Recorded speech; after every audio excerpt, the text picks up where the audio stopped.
Okay, everybody, welcome back to another interview. Again, we are live at the Bali Conference in Grand Rapids. Pretty excited. We've got another local person from the Bali Conference. It's one of the presenters, and it is Carrie Bliss with Padnos. So, Carrie, thanks for coming on and doing an interview with us. Thank you. You're welcome. So, a little bit of information about Carrie that people may not know, but she was one of the founding members. She was the treasurer. She was also the interim executive director of Local First West Michigan. So, you're part of the team that kind of got this whole thing started in West Michigan. And she is currently still with Padnos. Why don't you tell us a little bit about Padnos if people don't know what they do and who they are and a little bit of their history? Sure. Padnos is a locally owned recycling company. It was started in 1905, so that's 107 years ago, by Louis Padnos. He was an immigrant here from Russia, and he came to this area. He had done some work in the Netherlands, so he learned to speak the Dutch language. So when he came over into this part of the world, people recommended him to go to Holland because they knew a lot of the Dutch immigrants were starting there. And he just started very simply with a backpack and peddling, literally rags, very simple things, just buying them from one person, selling them to another person, a very local movement, and getting material from one place into another place, and slowly built this company until now we have 18 locations in Michigan. Wow. And we buy all forms of paper, plastic, and metal and process them, sell them back. Very cool. So a lot of what you do, and you kind of have a really cool role. What is exactly is your role at Padnos? My title is account executive, but I would say my main focus is working on sustainability initiatives with local manufacturers. And that's a big change for me. I used to work with Guy Bazzani, and I come from the sustainable building world. And this is different.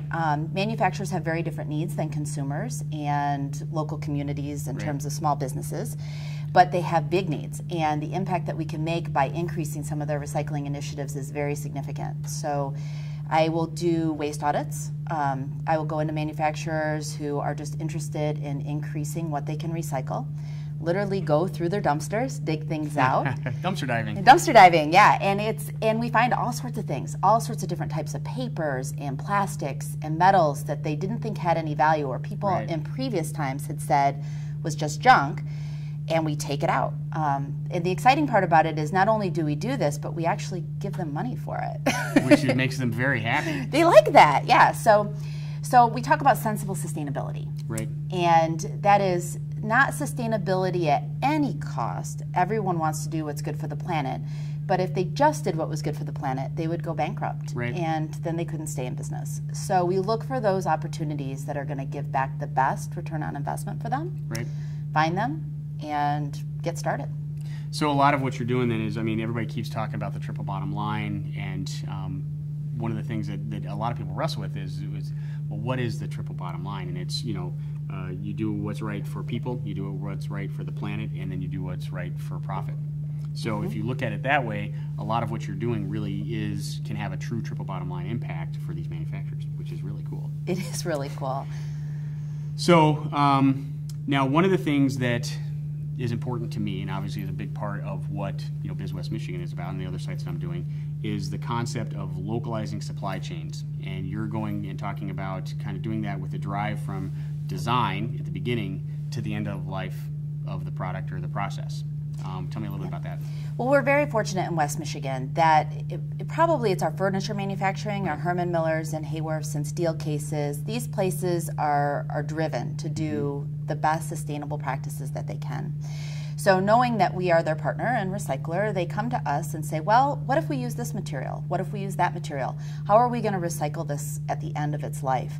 And we've been able to work with them on choosing some of the materials that are going to be most recyclable. And a lot of it is just common sense. I'd like to take credit and say that we're doing this wonderful grassroots program, but it's just sensible. If we can find materials that can be reused, processed, and then put back into local foundries, local injection molders, local paper mills, then it works. It works for everyone. It makes more money for everyone, and it reduces carbon footprint because we're not transporting that material all over. And we are really fortunate from the standpoint of the companies like Steelcase and Herman Miller and all of those guys have really had a sustainable concept for a long time. I mean, Very you look long.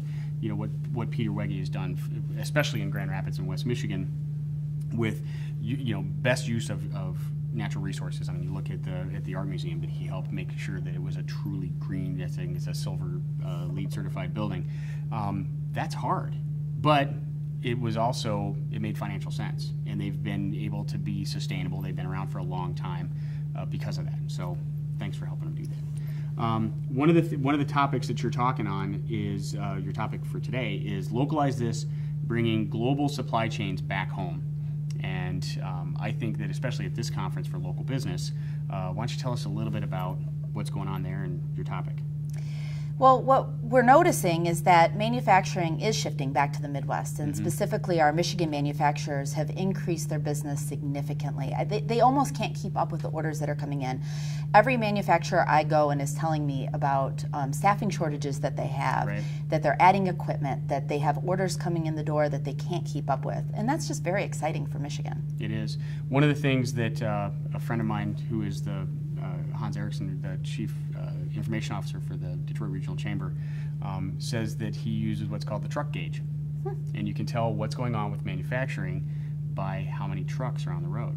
That's definitely true. And yes, you know, they actually started, they've done a couple little studies for it, but there's a lot more trucks on the road right now, especially in West Michigan, and you see them coming in and you see them leaving, which means that they're full and they're heading out, which is a good thing. So you know, taking that concept, some examples that I've got, again, some guys that are general managers and project managers in manufacturing, business that they lost to offshore, and there's still some opportunities for things that you can do offshore. It may make sense to do that, but they're getting the business that they lost back, and they're getting it at better margins that they had before because the quality is better, the timing is better, the availability is better. So it's pretty exciting stuff. So that your topic is close to my personal heart, obviously from a manufacturing standpoint and everything else, but it is real. And if they're interested, they could probably contact Padnos and get some information from that absolutely as well. So we'll have a link to Padnos down below and get you guys a little love that way, and you can share this. So again, Rob Trube, and we are at the Bali Conference in Grand Rapids. Carrie, I really appreciate taking time to come on and chatting with us. Thank you so much. You're welcome. Thanks for watching, guys.